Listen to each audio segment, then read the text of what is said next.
Bon, bah, il me reste plus que 41 500 $ sur les 63 000 que je gagnais hier. Alors, bah, j'ai shooté. Ceux qui me suivent sur Objectif Eco, je vous rappelle que je publie beaucoup plus d'articles. J'en publie environ 20 par mois à l'écrit. J'ai pas fait de vidéo depuis un certain temps, depuis 2 mois. Mais par contre, je continue d'écrire pas mal sur Objectif Eco. Et donc, bah, la semaine dernière, j'ai annoncé que je me lançais dans ma plus grosse position ici, short, 2,4 millions, ce qui était une première pour moi, plus grosse position de toute ma vie avec de l'argent perso. Donc, on a fait levé de 3 sur le Nasdaq en short, donc avec un ETF qui s'appelle SQQQ. Donc, 800 000 $ de cash x 3, 2,4 millions. Et le marché, bah, pas traîné. Il m'a offert très rapidement des gains, 13 000 le premier jour.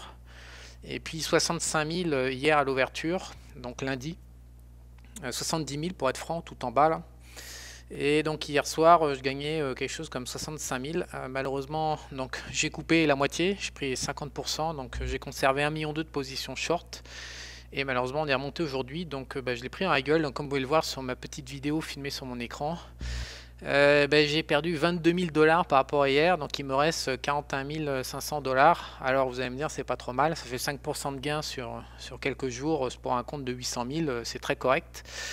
Mais évidemment, 22 000, évidemment, il y a un moment, on se dit merde, j'aurais me fait tout sortir hier. Le problème, c'est que quand on ouvre en gap comme ça et qu'on reste stable sur la journée, comme on voit ici en fait, comme ça là, on arrive sur le gap et puis en fait on monte pas, on descend pas, ça devient équiprobable en fait. On peut continuer le lendemain ou remonter et combler le gap, c'est quasiment impossible à déterminer à l'avance. Donc moi j'ai adopté comme stratégie de prendre la moitié de mes gains et puis de me dire bon bah tant pis, soit je double parce qu'on part à la baisse, soit on remonte et puis bah j'aurai toujours la moitié de mes gains. Et puis après coup, bah, on peut pas empêcher son cerveau de se dire putain quel con, je me fais de prendre tous les gains. Et puis j'aurais pu me payer une bagnole de sport avec à Panama, mais bon, de toute façon c'est fait. Donc aujourd'hui je vais vous entretenir de concepts sur le vif du trading parce que j'ai reçu donc. Je vous rappelle une énième fois que je publie sur Objectif Eco. Je réponds à vos questions. En fait, tous ces articles, c'est que des questions que vous me posez, donc sur des sujets divers et variés. Et dedans, il y a un truc qui revient, c'est Charles, tu montes des gains, tu montes pas de pertes, et donc arrête de truander. Alors déjà, moi je monte des gains, ce qui n'est pas le cas de tous les youtubeurs, enfin à moins de montrer un gain de 300 balles, mais 300 balles, ça fait un plein d'essence dans les bagnoles qui conduisent, donc soyons sérieux 2 secondes. Donc je monte que des gains, et donc déjà j'en montre. Et deuxièmement, pourquoi je ne monte pas de pertes? Alors tout simplement parce que j'en ai pas. Alors ça peut paraître fou, mais je vais vous expliquer comment je m'en sors pour ne pas perdre des raclés. Donc il m'arrive de couper avec des 1 000 $, 2 000 $ de pertes, mais par rapport à des opérations qui font 20, 30, 40 000 de gains, je veux dire que j'appelle pas ça une perte de perdre 2 000. Et donc je vais vous expliquer la logique que j'utilise, qui fait que pour l'instant j'ai pas pris de raclée depuis plus d'1 an, j'ai pas de perte à vous montrer depuis. Je vous promets que la première raclée que je prends, je vous la montrerai, mais là j'en ai pas à montrer. Alors comment je fais? J'ai pas inventé l'eau chaude. Si je devais vous expliquer comment vivre du trading sans trop perdre, ça serait de vous trouver des conditions de marché qui vous conviennent, ensuite de développer une stratégie complètement adaptée à ces conditions de marché, et puis quand les conditions de marché qui vous plaisent ne sont plus là, tout simplement vous restez en dehors, et c'est ce que je fais, c'est ce que je vais vous montrer comment ça marche. Donc si on prenait une analogie avec un joueur de tennis, il est clair qu'un joueur de tennis spécialisé sur la terre battue, qui renvoie tout depuis le fond de court et il n'y a pas moyen de lui faire rater une balle, ce mec-là, il va s'inscrire à tous les tournois de l'année en terre battue et il va pas aller jouer sur du synthétique ou de l'herbe ou machin qui est 3 fois trop rapide pour son type de jeu. Ça n'aurait aucun sens. Et donc, je pense que c'est la même chose qu'il faut développer quand on veut vivre du trading. Il vaut mieux être très fort sur un terrain bien spécifique. Et puis, quand le terrain il est plus là, il vaut mieux pas jouer du tout. Et puis, avec le long terme, année après année, il faut s'enrichir en devenant très fort sur une autre condition de jeu, etc., etc. Croître de manière à finir par devenir un joueur complet, genre à la Rafael Nadal, qui a démarré sur la terre battue, puis maintenant qui maîtrise tous les terrains parfaitement. Plutôt que de vouloir être tout le temps dans le marché avec des stratégies de jeu transversales qui vont être moyennes, médianes, médiocres, et qui vont pas permettre d'avoir un trading gagnant ou alors agréable à vivre. Moi, j'attache énormément d'importance sur le long terme et j'attache énormément d'importance au confort de vie. Ça sert à rien de se mettre la rate au courbouillon avec du trading parce qu'on ne sait pas ce qu'on fait et qu'on le vit mal. Qui plus est, c'est la porte ouverte à l'échec. Donc je considère qu'il vaut mieux trouver une forme d'équilibre avec ses feelings et puis je sais pas comment dire, sa sensibilité plutôt que de forcer à vouloir pisser plus haut que ce qu'on est en fait. Donc moi, je vais vous montrer la stratégie de jeu que je maîtrise parfaitement. Alors on va aller chercher les cours du Nasdaq voilà, depuis un an par exemple. Donc quand on regarde le Nasdaq depuis un an, ça c'est le SP500, le Nasdaq c'est la même chose. Quand on le regarde depuis un an, bon là on voit, moi j'appelle ça j'appelle ça un marché parabolique. Donc c'est un marché parabolique, c'est un marché qui fait que monter sans aucune correction. Donc là qu'est-ce qu'on voit? On voit déjà que les 2 premiers mois de l'année, ça fait que c'est pour moi marché parabolique. Donc ça, je ne sais pas gérer. Je ne sais pas gérer les marchés paraboliques. Un marché parabolique, un mec qui va être doué là-dedans, c'est un gars comme David Renan sur Objectif Eco. C'est-à-dire c'est un trader de breakout. C'est quelqu'un qui a l'aptitude à venir acheter le plus haut. Donc de payer quand on casse à la hausse l'ancien plus haut et de porter la position à partir de ces conditions de marché là. Moi, ça c'est pas un truc qui me rend confort, donc j'y touche pas pour l'instant. Ça veut pas dire que je vais pas le faire dans le futur, mais voilà, je préfère, David Renan, quand je le vois faire, il est clair que je ne peux pas l'égaler dans sa performance, donc ça j'y touche pas. Donc quand je joue un marché parabolique, qu'est-ce qui se passe? Il se passe que tout simplement je vais faire autre chose. Donc soit je fais de l'entrepreneuriat, soit je pars au Costa Rica, soit je pars faire la fête avec mes copains.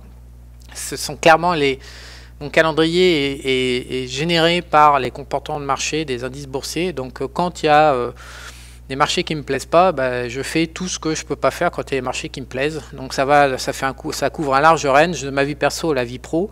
Et puis quand les conditions de marché sont là, et du coup tout s'arrête et je me dédie au marché. C'est pour ça que je fais plein de périodes où je parle pas. Donc les gens pensent que quand je parle pas de mes opérations, c'est que je suis en train de perdre et que je cache tout pour pouvoir venir faire le malin sur YouTube après avec mes gains, ce qui est complètement faux. Je ne cache rien du tout. C'est juste que je fais pas du tout de marché. Quand ça me plaît pas, j'en fais pas, c'est tout. Donc ensuite, on a cette configuration là qui est pour moi intéressante, c'est ça là. Donc ça, j'appelle ça du sideways. Donc c'est un enchevêtrement de vagues en fait suffisamment profondes pour c'est-à-dire des vagues qui font moins 5 à 10 séances, donc 1 à 2 semaines, et qui changent de tendance. Donc ça c'est vraiment mon terrain de jeu favori. C'est là où je me sens bien. J'ai les outils pour. Alors qu'est-ce que ça veut dire à des outils pour? J'ai un modèle de global macro qui marche très très bien dans ces configurations là. Marcher très bien, ça veut dire que le taux de réussite est d'environ 80% et le rapport win-loss est d'environ 3 ou 4 pour 1. Donc c'est les périodes où je remplis mes caisses. Donc ça gagne gros, et quand je coupe de manière ridicule par rapport aux gains que je fais. Donc ça, je peux m'exprimer. Si on regarde après, le SP500, le Nasdaq reprennent leur tendance de merde parabolique sans correction, là j'y comprends plus rien à nouveau. Et puis là on retombe après dans du marché qui bouge comme ça. Donc à nouveau cette période là par exemple, c'est là où je vais pouvoir m'exprimer.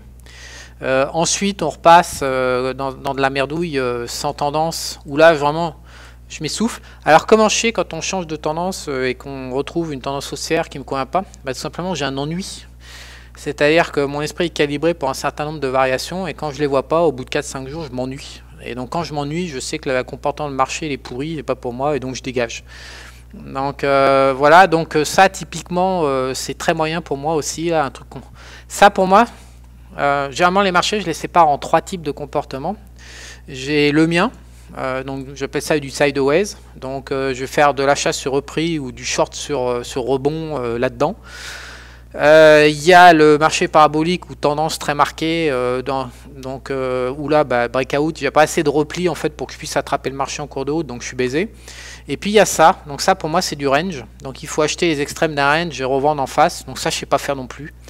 Je suis baisé, donc je reste en dehors. Donc là aussi j'ai un ennui parce que je vais attraper une fois, puis après je vois qu'on fait pas de nouveau plus haut, donc je vois que ma stratégie ne peut pas marcher, donc je me casse. Donc j'attends qu'on fasse un nouveau plus bas, puis dans un range, j'en ai jamais. Donc il va s'écouler un mois entier sans lequel je fais rien, donc je fais autre chose. Donc ensuite, comme vous pouvez voir, l'alternance revient, donc on fait à nouveau un sideways comme ça ici, donc là c'est pour moi, puis après on retombe sur un marché parabolique où j'ai rien branlé jusqu'à cette semaine. Donc ma dernière vidéo YouTube date d'octobre, dans laquelle je vous ai montré tout mon mois d'octobre en fait. D'ailleurs vous voyez bien, vous pouvez voir que je raconte pas de conneries. Tout ce mois d'octobre, on est en sideways, donc si vous regardez sur YouTube, je sais plus où est mon YouTube, voilà. Je crois que c'est dans cette vidéo, vente de mon IMO, trading, vie perso, donc ça je crois que ça a lieu le fin octobre, donc je vous donne toutes mes opérations que j'ai faites en octobre. Effectivement, pour moi, ça c'est bon pour moi, donc je peux m'exprimer. Et puis depuis, j'ai rebranlé. Voilà, on a fait que de la hausse. Donc les mecs comme David Renan sont bourrés de pognon et puis moi je les regarde monter. Alors est-ce que ça me dérange? Non, je m'en fous, j'étais fait autre chose. J'étais au Costa Rica, je me suis occupé d'entrepreneuriat, je me suis occupé de mon immobilier, je me suis occupé de différents trucs et surtout de mes projets de recherche perso. Jusqu'à ce qu'on arrive là. Donc là en fait en fin de marché parabolique généralement ça commence à faire n'importe quoi, c'est-à-dire que les modèles moyen terme, les modèles court terme sont complètement surtendus sur des horizons de 5, 10, 15 ans. Donc là ça devient intéressant de contrer le marché pour jouer comme ça une correction intermédiaire qui a eu lieu donc et qui vient de me rapporter 41 000 au lieu de 65 000. C'est ingérable encore une fois les gaps de ce genre, moi je ne sais pas gérer non plus. Donc qu'est-ce que je peux vous conseiller? Je peux vous conseiller en fait donc de réfléchir à ce qui vous convient, donc entre marché parabolique, trading range et puis tendance sideways.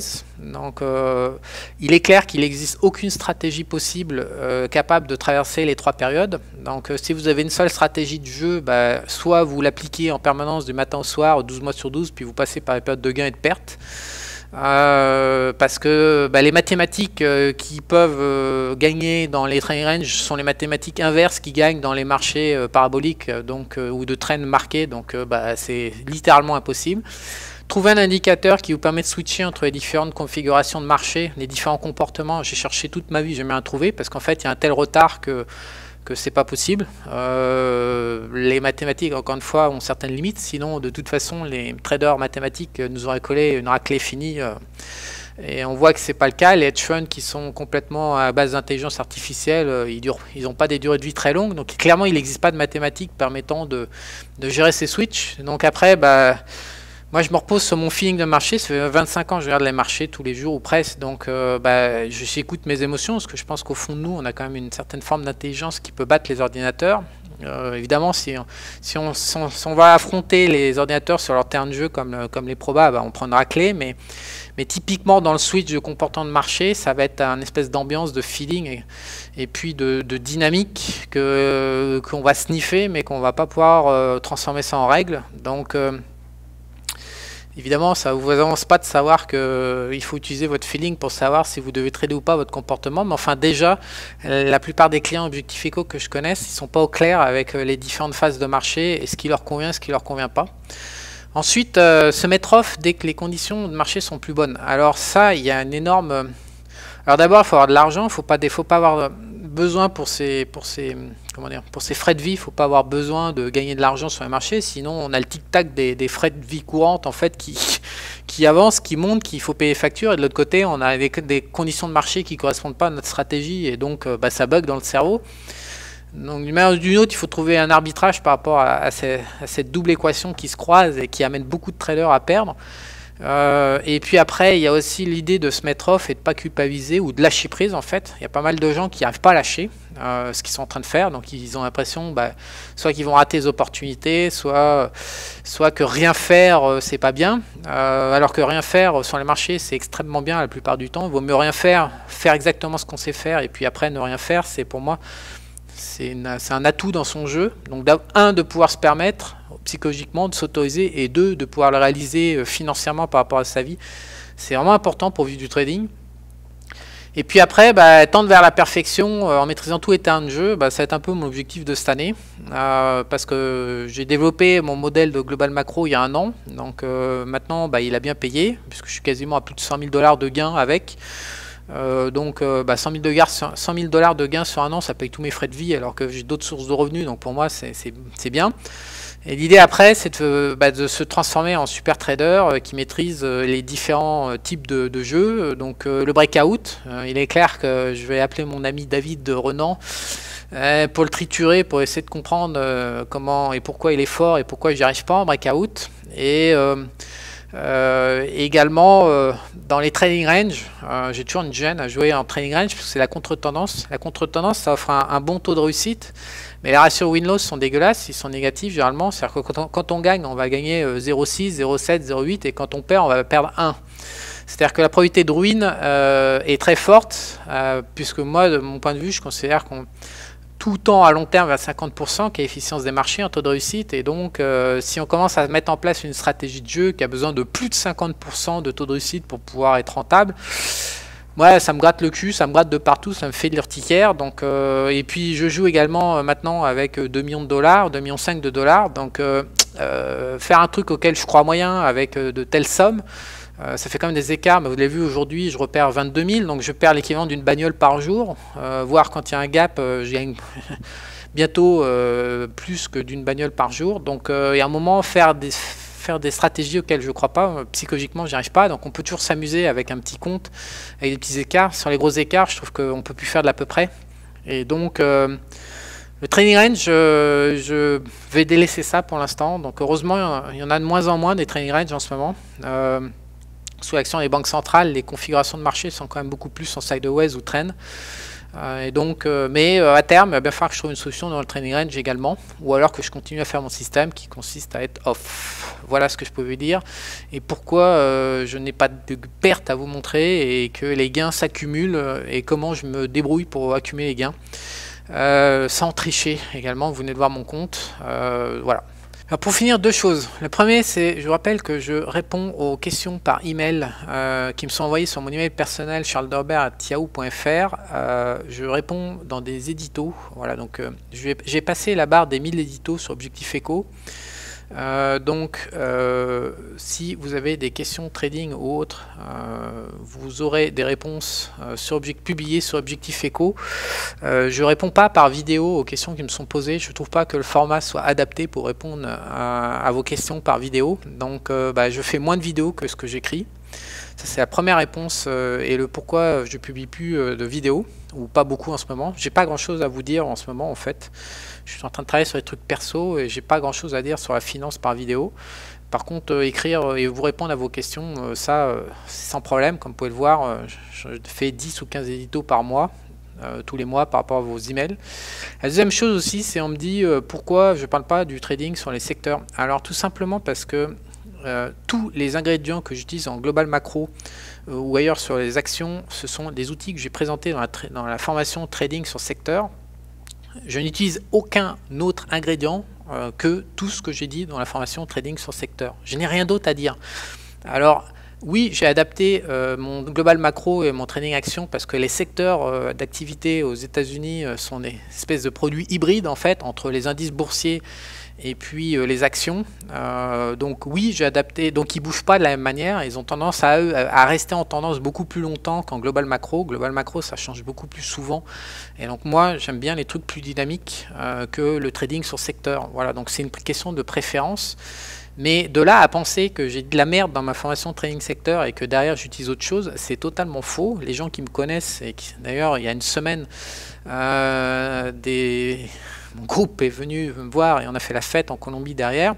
Je n'utilise aucun autre ingrédient que tout ce que j'ai raconté dans la formation trading sur secteur. Seulement, j'utilise différemment ces ingrédients parce que les actions bougent différemment des secteurs et le global macro bouge différemment du secteur. Donc, si vous demandez ce que je branle avec mes gains et mon taux de réussite de 80% en global macro et puis mon win-loss de 4 pour 1 ou plus, je vous invite tout simplement à acheter cette formation parce que j'aurai rien d'autre de plus à vous apprendre techniquement. C'est extrêmement basique par rapport à tout ce qui se fait. Ça pourrait se résumer, comme j'ai dit dans un édito récemment écrit, à la compétition de l'argent vis-à-vis des actifs. Donc ça, c'est pour moi, c'est un concept qui est très important. Et la vitesse de déplacement des cours. C'est le fondement de tout ce que je fais en trading. Le reste ne m'intéresse pas. Donc on me dit, ouais, tu viens de gagner parce qu'il y a un virus en Asie. Ouais, excusez-moi, mais un virus en Asie. D'abord, j'ai pris la position 3 jours avant. Donc au moment où le virus, on ne savait pas si c'était un virus chiant ou pas à gérer.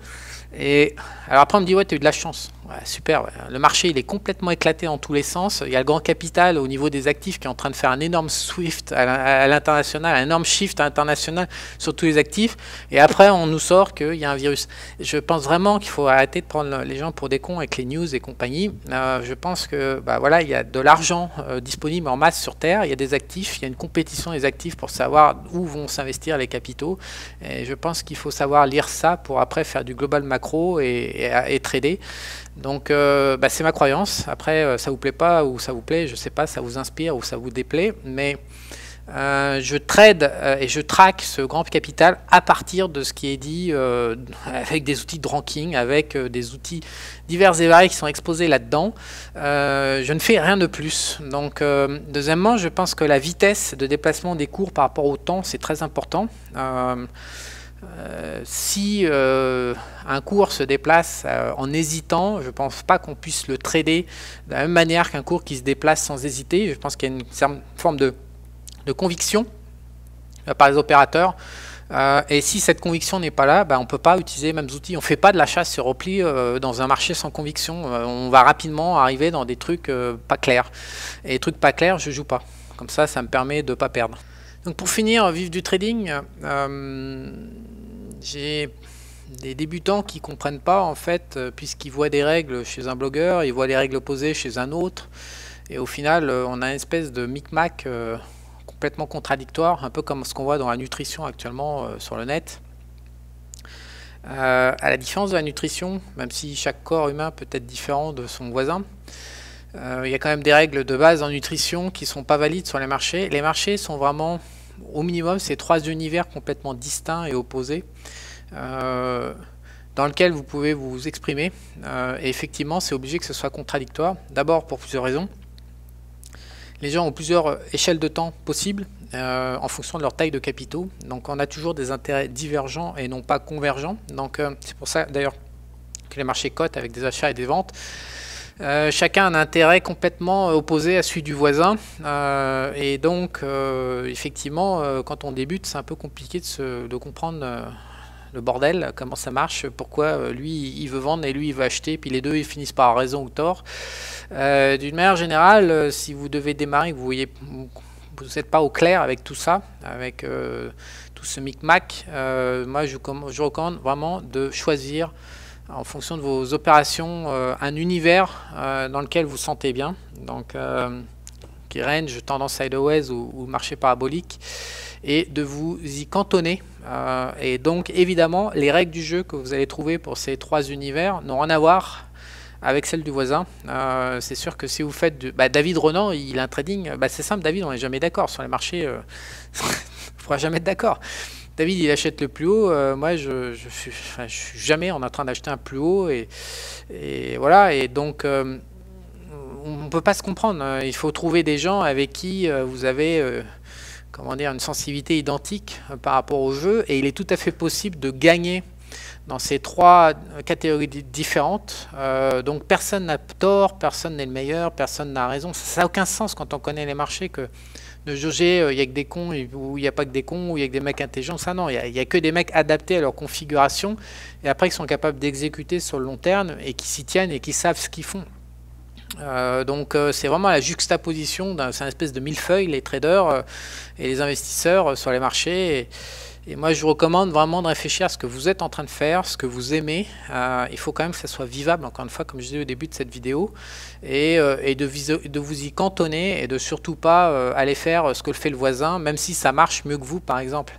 Ça va marcher mieux que vous, mais ça marche jamais bien pour personne tout le temps indéfiniment, et c'est que des cycles en fait. Les marchés c'est un univers complet de cycles, et donc trouvez votre cycle, dupliquez-le, et puis après montez en grade et développez deux cycles, voilà, etc. Mais la pensée, je comprends bien la gêne de tous les clients Objectif Eco qui aimeraient bien faire du trading, parce qu'aujourd'hui on est dans un univers où où on ne peut pas investir son capital, on ne sait pas où mettre ses billes. Il n'y a rien qui paye à long terme sous l'action des banques centrales. C'est extrêmement compliqué de trouver du rendement. L'immobilier ne rapporte plus rien. Bon, bref, il n'y a pas d'inflation. Enfin, c'est le bordel intégral. Donc, la porte de sortie, je comprends bien que c'est pour avoir des revenus complémentaires ou pour tirer des revenus à partir de son capital. La porte de sortie, c'est le trading. Court terme, c'est là où il y a encore des opportunités. Et donc, je vois plein de mecs qui se grattent la tête là en regardant notre bordel sur Objectif Eco, là, entre David, Loïc, qui a rien, et puis moi, et puis Eric sur le Forex, et puis Antoine. Ils nous regardent, ils disent mais putain, mais je comprends rien et tout. La clé, c'est déjà de commencer à ranger par case, et puis de comprendre que oui, chacun est dans sa bulle, chacun a son univers, et il n'y a personne qui est... Même s'il y en a un qui va gagner plus qu'un autre pendant une année, l'autre après va se rattraper, tout est cyclique, donc à long terme, tout ça, ça s'équilibre. Et donc pour moi, le critère qui compte le plus quand on veut vivre du trading, quand on veut faire du rendement avec son capital et dégager des revenus complémentaires et surtout se libérer un peu du système, parce que être capable de gagner de l'argent avec du capital en suivant les marchés, c'est clair qu'on s'affranchit de devoir travailler par exemple, donc c'est quand même important. Mais pour faire ça, il faut vraiment... écouter au fond de soi ce qui nous plaît le plus. Et parmi les clients qui me contactent, notamment pour le trading sur le secteur, il y en a un à qui j'ai écrit ce matin encore, mais ils sont tous dans ces cas en train d'essayer de transformer la réalité en règles, mettre des règles. Je fais ci, s'il y a ça, s'il y a telle condition. C'est impossible. Il y a un moment, il faut le sentir en fait. Il faut sortir du mental, il faut s'extraire de la pensée en fait.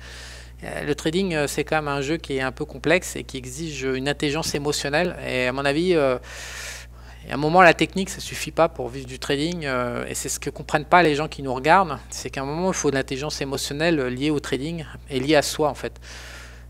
Parce que sinon, on n'y arrive pas, en fait. Juste en pensant, en analysant, en restant analytique, ça ne marche pas. Il y a un moment, on prend l'eau, on prend une porte dans la gueule, quoi. Donc voilà, si tout ceci vous parle, réfléchissez également et réfléchissez à mettre en place de l'intelligence émotionnelle et à parvenir à savoir ce qui vous fait plaisir. C'est un jeu, le trading ça reste un jeu, donc jouez quoi. À savoir trouver un fonctionnement qui vous permette de jouer, et quand on joue on se prend pas la tête du mental, on en lâcher prise, jouez quoi. Et si vous perdez en jouant, c'est un équilibre entre mental, analytique et puis jeu et émotion. Il faut rouvrir le capot moteur et trouver cet équilibre pour que ça marche, quoi. Donc oui, si c'était facile, on serait tous milliardaires et puis vous auriez plus besoin d'aller bosser le matin. Donc évidemment que c'est compliqué et complexe. Sinon, on ferait tous que ça, quoi. Donc voilà, je vous souhaite bonne chance en tout cas si l'aventure du trading vous titille. À bientôt.